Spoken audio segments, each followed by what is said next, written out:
చెలియ నీదు నడుమును చూశా, అరే రే బ్రహ్మెంత పిసనారి.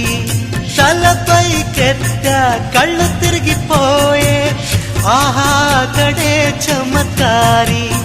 మెరుపును తెచ్చి కుంచగా మలచి, రవివర్మ గీసిన వదనమట. 100 అడుగుల శిల 6 అడుగులుగా శిల్పులు చెక్కిన రూపమట. భూమిలో పుట్టిన స్త్రీలందరిలో నీదే నీదే అందమట. అంతటి అందం అంతా ఒకటై నన్నే చంపుట ఘోరమట. ప్రియా ప్రియా చంపోతే, నవ్వి నన్నే ముంచోతే.